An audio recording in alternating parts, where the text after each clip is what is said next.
తాకట్లో ఉన్న మీ బంగారాన్ని విడిపించి ఆ రోజు ఆన్లైన్ రేటుకి కొంటాం. Sharma gold company. నమస్కారం, వెల్కమ్ టు సుమన్ టీవీ. నేను గీతాంజలి. ప్రస్తుతం మనతో పాటు భారతీయ శంకరపీఠం వ్యవస్థాపకులు, ప్రముఖ ఆధ్యాత్మికవేత్త, బ్రహ్మశ్రీ అన్నవరపు తిరుపతిమూర్తి అవధాని గురువు గారు ఉన్నారు. వారితో మాట్లాడదాం. గురుగారు నమస్కారం అండి. ఓం శ్రీ మహాగణాధిపతయే నమః. ద్వాదశ రాశులు అలాగే నవగ్రహాలండి. ఒక్కొక్క రాశికి ఒక్కొక్క అధిపతి ఉంటారు గ్రహాలు. అయితే వాటి ప్రభావం కూడా ఆ రాశుల వారిపైన పడుతుంది అని అంటారు. అంటే వారు ఏ నక్షత్రంలో జన్మించిన ఆ నక్షత్రాలు బట్టి కూడా ఎలా ఉంటుందో అసలు విభజించి తెలియచేస్తారా? పూర్తిగా 12 రాశుల వారికి సంబంధించి ఎలా ఉంటుంది అనేది ముందుగా తెలియచేయండి. నేను ఇప్పుడు ఏదైతే చెప్పానో ప్రతి మనిషికి అదే జరగదని కూడా చెప్తున్నా. అంటే ఎందువల్ల అదేంటండి అంటే 9 గ్రహాలు 12 రాశులు. మేషానికి వృశ్చికానికి కుజుడు అధిపతి. మేష వృశ్చికయోర్ భౌమః అంటారు. కన్యా మిథునకి బుధుడు అధిపతి. తర్వాత వచ్చేటికి వృషభ తులలకి శుక్రుడు అధిపతి. ధనుర్మీనాలకి బృహస్పతి అధిపతి. మకర కుంభాలకి శని అధిపతి. కర్కాటకానికి చంద్రుడు, సింహానికి రవి. ఇలా ఉంటుంది ఒక్కొక్కటి. వీళ్ళు అందరికీ ఒకేలా వెళ్తారనే మాట అబద్ధం. మేషరాశిలో జన్మించినటువంటి వ్యక్తికి చంద్రుడు ఉండేటువంటి స్థితి రాశి అవుతుంది. అతని మేషరాశిలో అతని నక్షత్రం ఏంటి అంటే అశ్విని నక్షత్రమా, భరణి నక్షత్రమా, కృత్తిక మొదటి పాదమా ఏంటి, వాడు ఆ పుట్టినటువంటి వ్యక్తి లగ్నం ఏమిటి అనేటువంటిది ఒకటి ఉంటుంది. అందుకనే అంటారండి, ఒక జ్యోతిష్యం మాత్రం 100 మంది 100 రకాలుగా చెప్తారంటారు. నిజం గురువు గారు, ఇది అదే అర్థం కాదు. 100 మంది 100 రకాలుగా చెప్తారు. ఏ ఒక్కళ్ళకి ఒకటే విధానం ఉండదు అని. ఒకతను రాశి రీత్యా చెప్తారు, ఒకతను లగ్నాన్ని దృష్టిలో పెట్టుకొని చెప్తాడు, ఒకతను నక్షత్రాన్ని దృష్టిలో పెట్టుకొని చెప్తారు, ఇంకొక వ్యక్తి ఏం చేస్తారు, అసలు ఈ నక్షత్ర పాదం ఏంటి, పుష్కరిణి ఏంటి, ఇలా రకరకాలుగా విభజన చేస్తారు. అంటే 32 చక్రాలమ్మా మొత్తం. ఒక మనిషి జీవితం 32 చక్రాలతో ముడిపడి ఉంటుంది. కానీ అందరూ మ్యాక్సిమం 2 వేస్తారు ప్రధానంగా చూడటానికి. దాంతో మొత్తం కాలం గడుపుతూ ఉంటారు. ఏ ఒక్క వ్యక్తి జీవితము పొరపాటున కూడా ఒకే విధంగా ఉండదు. ఈ 5 వేళ్ళు ఎలా అయితే ఉన్నాయో అలానే ఉంటుంది. అంటే జన్మతహాగా జన్మించేటువంటి జాతక స్థితి ఒక విధంగా నడుస్తే, ఒక వయస్సు వచ్చిన తర్వాత యోగాన్ని అనుసరించి నడుస్తుంది, ఇంకొంతకాలానికి కర్మను అనుసరించి నడుస్తూ ఉంటుంది. కాబట్టి ఖచ్చితంగా ఇంతే అంటానికి అర్హత లేనిది. అంటే పెద్దవాళ్ళు, నేను చాలామందిని చూసా, జ్యోతిష్యాన్ని ప్రియురాలతో పోలిస్తారండి. ఎందుకండి? ఎప్పుడు కొత్తగా ఉంటుంది అది. ఇప్పుడు శుక్లాం వరధరం విష్ణుం శశివర్ణం చతుర్భుజం ప్రసన్నవదనం ధియాయేత్ సర్వవిఘ్నోపశాంతయే. ఇది మారదు ఎప్పటికీ. జన్మతహాగా ఇది 1,00,000 సంవత్సరాల ముందు ఇదే ఉంది, 1,00,000 సంవత్సరాల తర్వాత ఇదే ఉంటుంది. కానీ జ్యోతిష్యం అలా కాదండి. ప్రియురాలు వంటిది. ఎప్పటికప్పుడు అందులోంచి ఏదో ఒకటి వస్తూనే ఉంటుంది. రవి నడిచే దాన్ని బట్టి, శని నడిచే దాన్ని బట్టి, బృహస్పతి నడిచే దాన్ని బట్టి, ఒక్కొక్క గ్రహం నడిచే విధానాన్ని అనుసరించి చారలు మారిపోతూ ఉంటాయి. ఒకసారి వెళ్తూ శని వెనక్కి వస్తూ ఉంటాడు, వక్రగతి. ఇవి మారుతూ ఉంటాయి. అందుకనే ప్రియురాలు అనేటువంటి పదానికి అర్థం ఏమిటి అంటే ఎప్పుడూ కూడా కొత్తగా కనిపిస్తూ ఉంటుంది. అది భార్యతో పోల్చనండి. ప్రియురాలు అనేటువంటిది కొత్తదనాన్ని ఎప్పటికప్పుడు మనం ఎంత చూసినా ఇంకో కొత్తదనం అందులో కనిపిస్తూనే ఉంటుంది. దాన్ని జ్యోతిష్యము అంటారు. అంటే లైట్లు ఉన్నాయి. ఎన్ని రకాల లైట్లు ఉంటాయి? అసంఖ్యాకంగా. మనిషి తయారు చేసే లైట్లే అని ఉన్నప్పుడు స్వతసిద్ధంగా వచ్చేటువంటి మనిషి జీవితం ఎన్ని రకాలుగా ప్రకాశింపజేస్తూ ఉంటుందండి. కాబట్టి ఇది వెళ్తుంది అని చెప్పడానికి మనకు కావాలి అని అంటే ఏదో అమ్మ ఇలా ఉంటుందండి, ఇలా ఉంటుందని చెప్పడం వేరు. మనిషి యొక్క డేట్ ఆఫ్ బర్త్ కంప్లీట్గా ఉన్నప్పుడు ఇది అని చెప్పవచ్చు. ఇది ఈ రోజు నాడు వివాహం, ఈ రోజుకి సంతానం, ఈ రోజుకి ఉద్యోగం, ఈ రోజుకి పదవీ విరమణ, మొత్తం చెప్పచ్చు. అది దానికి పరిపూర్ణ స్థితి మనకు అవసరం. అది అలా కాకుండా ఈ రాశి ఏంటండి, ఈ రాశి ఏంటండి చెప్పవచ్చు. ఖచ్చితంగా అది జరుగుతుందని నమ్మకం మేము కూడా చెప్పలేము. ఎందువల్లనంటే గ్రహచారం వేరు, గోచారం వేరు.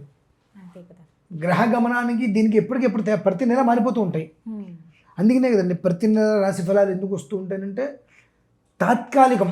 అయినా ఈ నెలలో ఈ గ్రహం ఇలా ఉంది కాబట్టి, సో ఈ రాశి వారికి ఈ గ్రహం అనేటువంటిది మిత్రత్వం కాబట్టి బాగుంటుంది, కాస్త ప్రశాంతంగా ఉంటారు. శత్రువు ఉన్నాడు కాబట్టి ఈ రాశి వారికి కిందటి నెల మేషరాశి వారికి చాలా బాగుందండి, ఈ నెల ఎందుకు మేషరాశి వారికి ఇబ్బందిగా ఉంది అని అంటే ఓకే, రాశి ఏదైనా కావచ్చు కాక ఆ గోచారంగా ఉండేటువంటి గ్రహానికి ఆ మాసాధిపతి ఎవరైతే ఉంటారో అతనికి ఆ రాశికి ఉండేటువంటి గమనం మిత్రుత్వమా శత్రుత్వమా ఏంటివి. ఇందులో ఇందాక మనకు ఈ 12 రాశులు రాహుకేతువులు రాలే మనకు, రాహుకేతువులకి ఇల్లు లేవు అసలు, వీళ్ళెవరికి ఇల్లు లేవు. సూర్యుడికి 6 ఇల్లులు, చంద్రుడికి 6 ఇల్లులు, అంతే. సూర్య చంద్రుడివే ఇల్లులు, ఎవరికి లేవు. చంద్రుడి దగ్గరికి బుధుడు వచ్చి నాకు ఇల్లు కావాలి అని అంటే సరే ఇది తీసుకో. ఇదే చంద్రుడు ఇదే బుధుడు ఇలా వెళ్ళి సూర్యుడి దగ్గరికి వచ్చి చంద్రుడు ఒక ఇల్లు ఇచ్చే నీ పరిస్థితి ఏంటి, నువ్వు ఒకటి తీసుకో. అలా కన్యా మిథునయోర్ బుధ, సూర్యుడికి పైన సూర్యచంద్రుడికి పైన కింద వాడు ఉంటాడు బుధుడు. ఇలా వీళ్ళందరూ వచ్చి అడగ్గా ఒక్కొక్కరికి 2 ఇల్లులు వచ్చినాయి, 6 ఇల్లులు ఉండే సూర్యచంద్రుడికి. అందుకని వీళ్ళు ఆత్మకారకులు మనఃకారకులు అయ్యారు. అందుకనే గ్రహాలలో అత్యంత క్రూరమైనటువంటిది రవిగ్రహం, గ్రహాలలో అత్యంతంగా స్థిరత్వం లేని గ్రహం చంద్రుడు. ముందు వెంటనే బాబు నీ నక్షత్రం ఏంటి అంటారు. ఆ నక్షత్రం ఎక్కడైతే ఉంటుందో ఆ నక్షత్రమే చంద్రుడు. చంద్రుడు ఎక్కడ ఉంటాడంటే మీకు రాశి చక్రంలో కనిపించదండి. మీది ఏ రాశి అయితే అన్నారు అక్కడ చంద్రుడు ఉంటాడు. వృషభ రాశి అన్నారు అనుకోండి, అంటే వృషభంలో చంద్రుడు ఉన్నాడు. మరి చంద్రుడిలో కర్కాటకం కదా, వృషభంలో ఎందుకు ఉన్నాడు? సో నీ జన్మించినటువంటి సమయానికి నువ్వు ఏ నక్షత్రం అయితే జన్మించావో ఆ సమయానికి చంద్రుడు శుక్లపక్షమా కృష్ణపక్షమా దాన్ని అనుసరించి తిరుగుతూ ఉంటాడు కదండి. అతను 15 రోజులు ఇటు తిరుగుతాడు, 15 రోజులు ఇటు తిరుగుతాడు. కాబట్టి ఆ గమనంలో ఉంటాడు. ఏ రాశిలో అయితే ఉన్నాడో ఏ నక్షత్రంలో జన్మించావో ఆ నక్షత్రం ఏ రాశి వరకు వస్తుందో అది నీ రాశి అవుతుంది. ఆ రాశిలో చా అని ఉంటుంది, చా అని ఎక్కడైతే ఉంటుందో అది నీ రాశి. లా అని ఉంటుంది, అది నీ లగ్నం. ఈ చా నుంచి మనం చూసుకుంటే ఉపయోగం లేదు. లా అనేటువంటిది లగ్నం, అక్కడి నుంచి నీ జీవితం ఎలా ఉంటుంది చూడాలి. తను స్థానం అంటే మొట్టమొదటి లా అనేటువంటిది నీ స్థానం. నువ్వు ఎలా ఉంటావు, నీ పరిస్థితి ఏంటి, నీ ప్రవర్తన ఏంటి, నీ హైటు వెయిటు రంగు ఎలా ఉంటుంది, నీ కళ్ళు ఎలా ఉంటుంది, నీ మూతి ఎలా ఉంటుంది, నీ ముక్కు ఎలా ఉంటుంది, నీ మనిషి స్వభావం ఎలా ఉంటుంది అనేటువంటిది అందులో వచ్చేస్తుంది. అలాగే 2 ధనస్థానం, నువ్వు ఏ స్థితిలో సంపాదిస్తావు. అంటే ఏ మనిషికి ఒకే రకంగా ఉండదండి, ఏ మనిషికి ఒకే రకంగా ఉండదు. ఎందుకంటే 2 ధనస్థానం, ఒకళ్ళకి 2 ధనస్థానం అనేటువంటిది వృషభం రావచ్చు, ఒకళ్ళకి మిథునం రావచ్చు, ఒకళ్ళకి కర్కాటకం రావచ్చు, ఎవరికి ఏదైనా రావచ్చు కాక. దాన్ని అనుసరించి అతని తత్వం వస్తుంది. ఇవాళ ఎవరిదో తనుస్థానం కదా అని చెప్పి ఈ జీవితం ఇలా ఉంటుందని చెప్తే ప్రతి ఒక్క మనిషికి తనుస్థానంలో అదే ఉంటుందా? ఉండదు కదా. ఒకదానికి మేషం తను అయింది, మేషరాశి కాబట్టి నాయన నీ మేషం అంటే నీ లగ్నం, నీ తనుస్థానం ఇలా ఉంటుంది నీ భావం. అలానే మేషలగ్నంలో పుట్టిన వాళ్ళందరూ అలానే ఉంటుందా? ఉండదు. మేషలగ్నంలో పుట్టిన వాళ్ళందరూ అలానే ఉంటుందా? చెప్పేస్తే తప్పే, ఉండదు. ఎందుకు ఉండదు? నీ లగ్నము ఉన్నదేది, లగ్నంలో ఏ గ్రహం ఉంది, నీ రాశి ఏంటి, నువ్వు పుట్టినప్పుడు మహర్దశ ఏంటి, ఇప్పుడు నీ మహర్దశ ఏంటి, వీళ్ళ ముగ్గురికి మిత్రత్వమా శత్రుత్వమా, నీకు పంచమంలో ఎవరున్నారు, నవమంలో ఎవరున్నారు, అంటే నవమం అంటే భాగ్యం, అక్కడ ఎవరున్నారు, పంచమం అంటే పుత్రస్థానం, అక్కడ ఎవరున్నారు, ఉన్న వాళ్ళకి నీకు ఉండేటువంటి వైరం ఏమైనా ఉందా గ్రహానికి, ఇవన్నీ చూడాలండి. ఇవన్నీ చూస్తే తప్పితే అంటే ఒక మనిషి యొక్క జీవితం గురించి మనం ఇక అయిపోయింది తక్కువలో తక్కువ చెప్పామంటే 8-9 రోజులు పడుతుందండి. తక్కువలో మీకు చెప్పామంటే అంత తొందరగా కాదండి. ఏకాగ్రత, అది మనం రాస్తున్నప్పుడు మనకు ఏ ఆలోచన రావద్దు. నేను చాలామంది చూడండి ముందు ఊరికే ప్రాక్టీస్గా రాసినట్టుగా రాస్తారు, ఆ తర్వాత వివరంగా రాస్తారు, ఎక్కడ కొట్టుబడులు ఉండవు. మామూలుగా కొన్ని ఊరికే ఒక పేపర్ మీద ముందుగా రాసుకోవడానికి వీలుగా రాసేసుకుంటారు, తర్వాత పేపర్ తీసేస్తారు. ఒక మనిషికి ఇవ్వడానికి రాసినప్పుడు మ్యాక్సిమం కొట్టుబడులు ఉండవు. ఎందుకు కొట్టుబడి ఉంది అని అంటే అక్కడ ఏదో దోషం ఉన్నట్టే.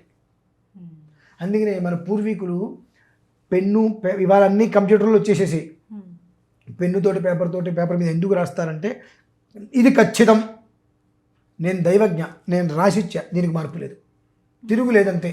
ఇవాళ కంప్యూటర్లు వచ్చినాయి. కంప్యూటర్లు ఎందుకు మార్పు వస్తుంది? లిప్త అంటే సెకండ్, లిప్త విలిప్త కళా కాష్ట పరక అని 5 అంత సెకండ్కు 5 భాగాలు చేసుకోవాలి. అది అవుతున్నాయండి? అవట్లే. మీకు సంవత్సరానికి ఎన్ని రోజులు? 365. మాకు 360 రోజులే సంస్కరింపబడినవి. 7220 సంవత్సరాలు శుక్ర మహర్దశ సంస్కరింపబడింది 360 తోటి. దాన్ని జాగ్రత్తగా లెక్క చేయాలి. ఈ కంప్యూటర్ అంతా కూడా 365, 66 ఇస్తుంది. ఈ 366 ఎప్పుడైతే ఇస్తుందో మొత్తం మారిపోతుంది కదా, మొత్తం మారిపోతుంది.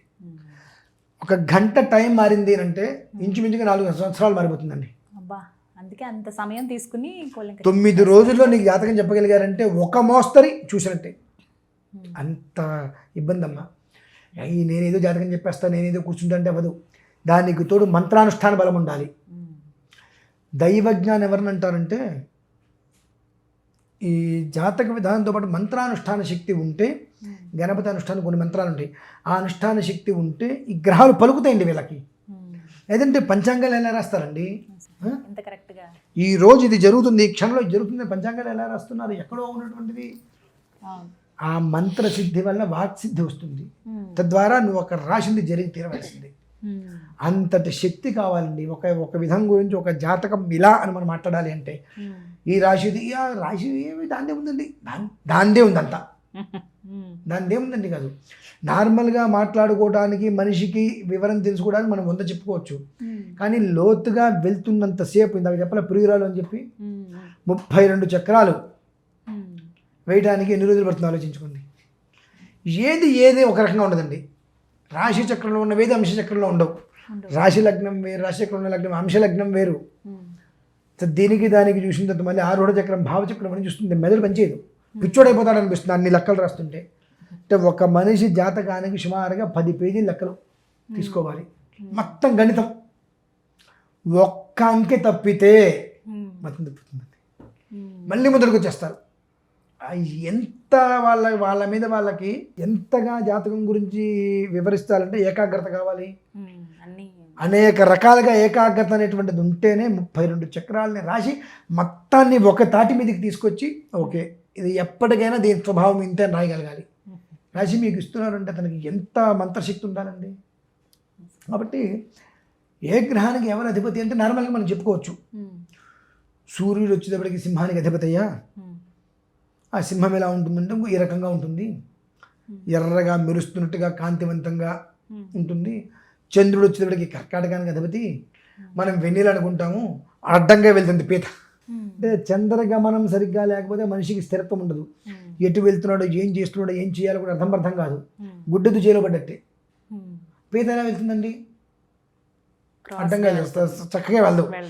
ఈ చంద్రం స్థితి బాగాలేకపోతే, చంద్రుడి యొక్క అనుగ్రహం బాగాలేకపోతే ఆ మనిషి ఎలా వెళ్తాడు అంటే నార్మల్గా అయితే మనిషి ఎటు నుంచి ఎటు నడుస్తున్నాడు అనేటువంటి విషయం కోసం మాత్రం ఈ గ్రహానికి ఇది అధిపతి కాబట్టి, ఈ గ్రహానికి ఈ రాశి అది ఉంటాడు కాబట్టి ఇందులో జన్మించిన వాళ్ళు ఈ రకంగా వెళ్ళడానికి అవకాశం ఉంటుంది అనేటువంటిది నార్మల్గా మనం చెప్పుకుంటాం. అది నిరూఢిగా చెప్పడం కరెక్ట్ కాదండి. ఇది కేవలం రాశి ప్రభావం పెట్టుకొని ఇది నిరూఢి అని చెప్పకూడదు. చెప్పాలంటే పూర్తిగా జన్మకుండలి మనం రాసినప్పుడే అతని పుట్టుపూర్వోత్తరాలు మొత్తం అన్నీ తెలుస్తాయి. చక్కగా అర్థమయ్యేలాగా చెప్తాను. ధన్యవాదాలు గురువు. పరమేశ్వర.